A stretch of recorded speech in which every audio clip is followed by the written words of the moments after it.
The First World War ended with an armistice on the 11th hour of the 11th day of the 11th month of 1918.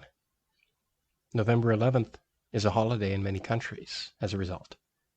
It's Veterans Day in the United States, Remembrance Day in Canada, Armistice Day in France and Belgium. It's Independence Day in Poland. November 11th was a ceasefire. The actual peace treaty took months to negotiate at the Versailles Palace outside Paris and became the Versailles Treaty near the end of June 1919. Soldiers returned home, and the Chinese Labor Corps was disbanded. Among the Chinese who returned home were educated young Chinese men who had worked as interpreters and translators in Europe. Yan Yangchu, better known as Jimmy Yan, was one of those translators who returned to China. He had already studied at Hong Kong University and Yale. Working for the YMCA during the war, he helped the Chinese laborers read and write letters. He saw the value of ordinary Chinese people and appreciated their need for education. Upon returning to China, Yan worked to improve literacy among the Chinese masses. He wrote a 1,000-character primer to teach basic reading in Chinese villages. He recruited volunteer teachers. One of them was Mao Zedong. They educated at least 5 million students. Yan was then involved in the Rural Reconstruction Movement. It was a non-governmental organization and non-profit that worked to improve the situation in rural areas without much in the way of government or foreign funds, and did not push for a violent revolution. His work was stopped by the communists in 1950, and he was labeled a henchman of American imperialism. He then lived in Taiwan and in the United States. Only in 1985, once reforms had begun when Mao Zedong died and was replaced with Deng Xiaoping, did the People's Republic of China finally acknowledge Yan's immense contributions to mass education and rural reconstruction. He was invited to return to mainland China, which he did, and he died in Manhattan, aged 99, in 1990. Chinese diplomats were heavily involved in the Versailles negotiations. The decisions made there had reverberations throughout China. Hello, and welcome to the Chinese Revolution podcast.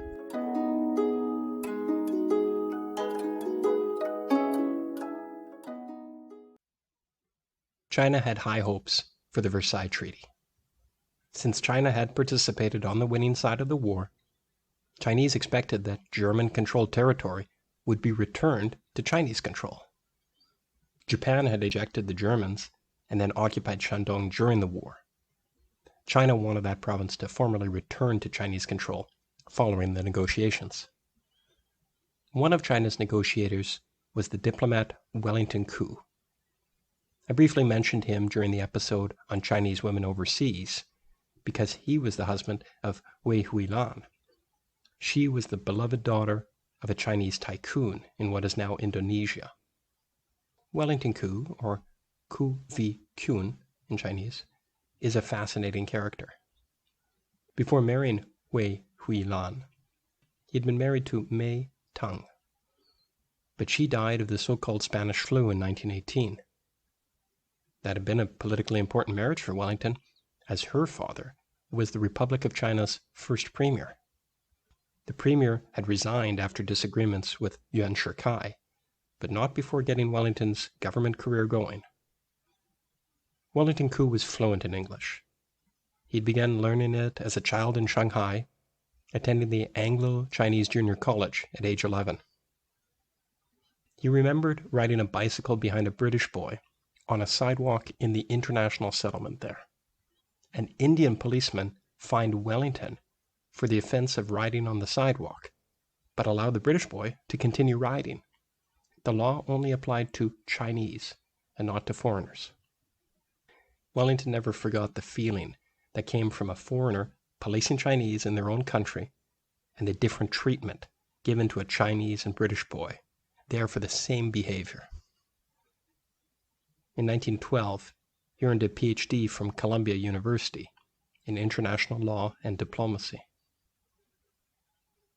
During the negotiations at Versailles, Japan argued that it should keep control of Shandong and other oceanic territories in the Pacific formerly belonging to Germany. Koo shone during his response. He was praised for his eloquence and well-reasoned arguments made in English. The American Secretary of State, the French Premier Clemenceau, and Canadian Prime Minister Borden all praised Koo. Despite the efforts of Koo and other Chinese diplomats, on May 4, 1919, the other powers agreed that the former German rights in Shandong would go to Japan. A major problem was secret agreements signed during the war. The Western powers had quietly agreed to Japan's takeover of Shandong in exchange for its help in the war. Worse yet, and a complete surprise to Wellington Koo and other diplomats, was Duan Qirui's secret agreements with Japan that had China's own government in Beijing agree to Japan's control of Shandong in exchange for financial and military support for Duan's Anhui Clique. The decision at Versailles to allow Japan to keep control of Shandong caused an uproar in China. Chinese students in France were among the first to learn about and oppose the pro-Japanese and anti-Chinese agreement at Versailles. Then 4,000 students in Beijing marched on Tiananmen Square with slogans like, "Do away with the 21 demands" from Japan, and "Don't sign the Versailles Treaty." Some demanded the resignation of 3 Chinese collaborators with Japan and burned their residences. Then the government responded with arrests and beatings. The next day, more students in Beijing went on strike, joined by students in other cities, and for the first time, workers. In Shanghai, in particular, workers and business people took the lead. There was a general strike in Shanghai. Newspapers, chambers of commerce, and civil society groups expressed support for the students. Businesses talked about withholding tax payments. Under pressure, the Beijing government released students from prison and fired the 3 officials accused of collaborating with Japan. Koo was urged not to sign the Versailles Treaty, and China never did. Koo at times received as many as 7,000 telegrams a day from China urging him to resist. This mass action is now called the May 4th movement. Today in mainland China, protesters are arrested for far less. It does not take any violence by demonstrators. For example, when people died in late 2022 in an Urumqi apartment fire, where emergency exits were locked because of COVID restrictions, there were peaceful demonstrations elsewhere in China. They were mostly expressing support and sympathy for those who had died and protesting anti-COVID restrictions. Since then, one by one, those protesters have been identified, arrested, or detained. Why? For mourning the death of fellow citizens?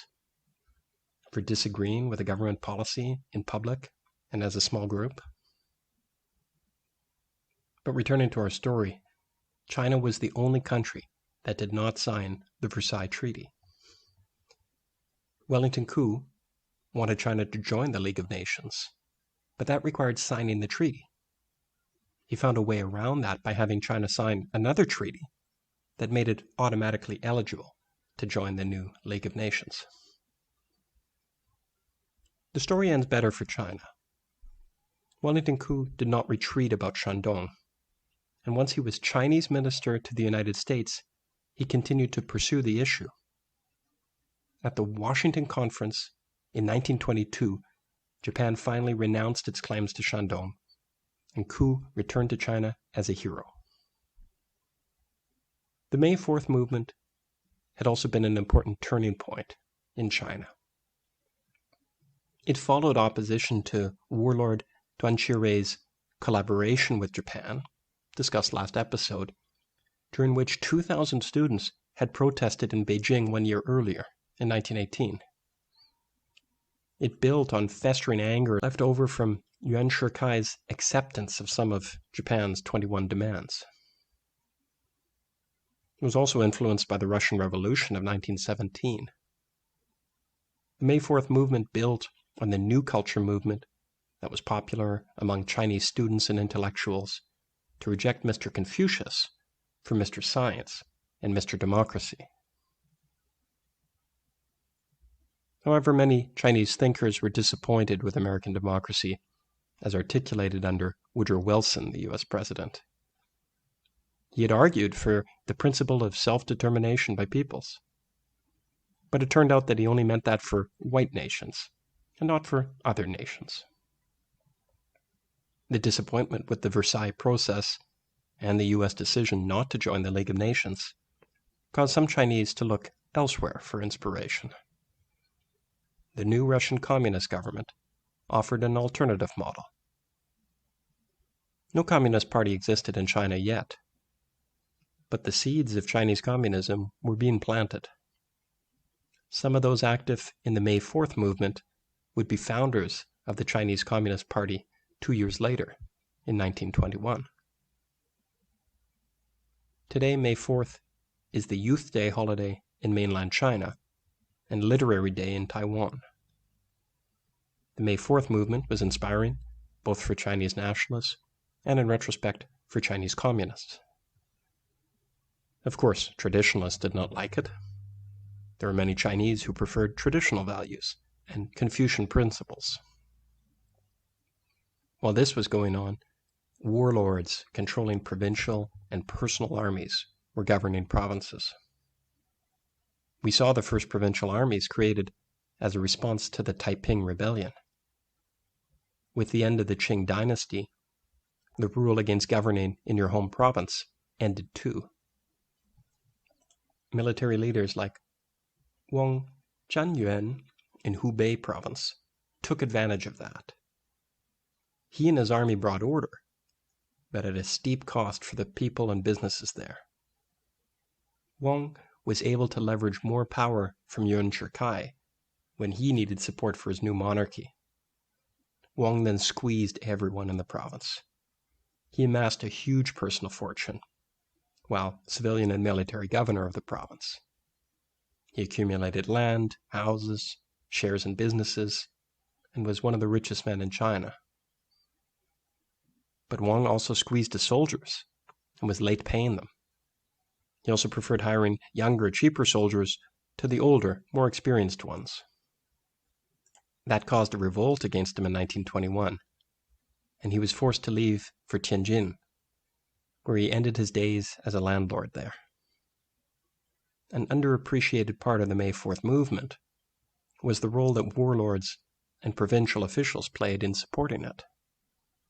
The movement spread rapidly across the country and enjoyed support among students, opinion leaders, business people, and workers, because it also had the support of a lot of provincial leaders. It was a chance to criticize Duan Qirui, who had taken Japan's side in exchange for funds for his Anhui Clique. And they could be critical of him while being genuinely patriotic. These leaders from outside the Anhui Clique wanted China to regain Shandong, but they also wanted to undermine Duan Qirui, who had betrayed his country in his secret dealings with Japan. Duan Qirui's primacy in Beijing did not end because of the May 4th movement. It was not a mass movement or students or intellectuals who defeated him. He lost power because of other warlords. The May 4th movement was proof that many were mobilizing against him and the Anhui Clique. Next episode, we'll see how those simmering tensions reached a boil among various Chinese warlords and what was happening in South China that helped bring it about. Thanks for listening to this episode of the Chinese Revolution. Please do fill out the listener survey. I would appreciate your advice on how to make this series even better. Thank you.